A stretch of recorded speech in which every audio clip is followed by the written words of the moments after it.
If tan theta is equals to -2/3 and sine theta is greater than 0, calculate by using a sketch the value of cos theta multiplied by sine theta.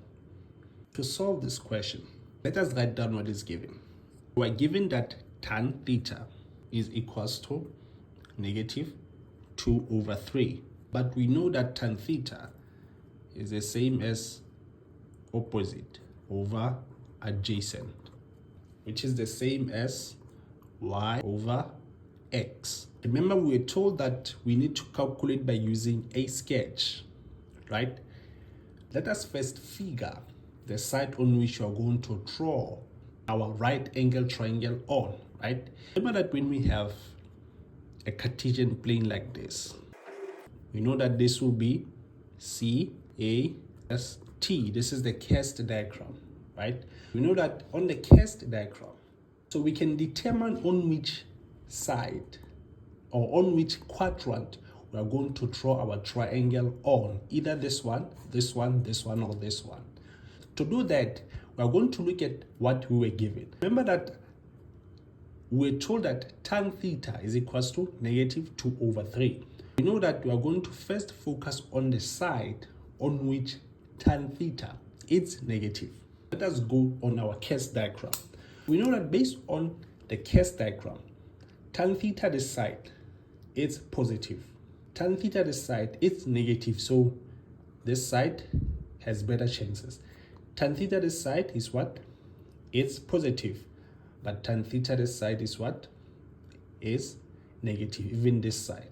Let's further use what we're given. We're given that sine theta is greater than 0. So we're told that sine theta is greater than 0. This means that we're going to look at the side where sine theta is also positive since it's greater than 0. Let's go. We know that sine theta this side is positive. We know that sine theta this side is what? Is also positive. We know that sine theta this side is negative, and we know that sine theta this side is negative, meaning this side or this quadrant is the one that has more options, meaning this is where we are going to draw our triangle, either like this or like this. Let's go. Let us draw our Cartesian plane. This is our Cartesian plane. We're gonna have 1, 2, 3, -1, -2, -3. We know that this will be the y-axis. This one will be the x-axis. Based on tan theta equals to -2/3, we know that our x is 3, which is -3. Since you are looking at the second quadrant, meaning we are going to draw the dashes from 3. And then, based on tan theta equals to -2/3, we know that our y is 2. We are going to draw the dashes up until where they meet. So we're going to have these dashes from here up until where they meet, right? And then, since we know that we are using the second quadrant, our hypotenuse side will be drawn from here until here where they meet, and this will be our 90-degree angle, right? So we know that here our y it's 2, and this side our x it's -3, and this is our radius or maybe our hypotenuse side, which is still unknown for now. So we can then calculate the hypotenuse side. So calculate the hypotenuse side, just gonna use theorem of Pythagoras. So to do that, you know, we're gonna have r squared is equals to x squared plus y squared. Then r squared equals to, we know that x is -3, right?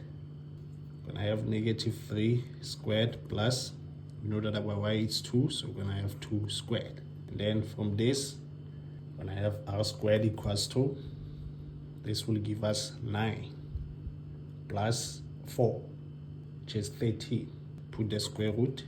We know that our radius or our hypotenuse equals to the square root of 13. Here we know that it will be the square root of 13. Then we can then go to the question whereby we need to determine cos theta and sine theta, right? So our angle will start from here up until here. So our angle theta. To determine cos theta. Let's write it here. We need cos theta multiplied by sine theta. We know that cos theta will be adjacent over hypotenuse. We're going to have for cos theta adjacent, which is how much? -3 over hypotenuse is the square root of 13 multiplied by sine theta, which is opposite, which will be 2 over hypotenuse, which is the square root of 13. When you multiply this, they will give you 6 over 13, which is negative.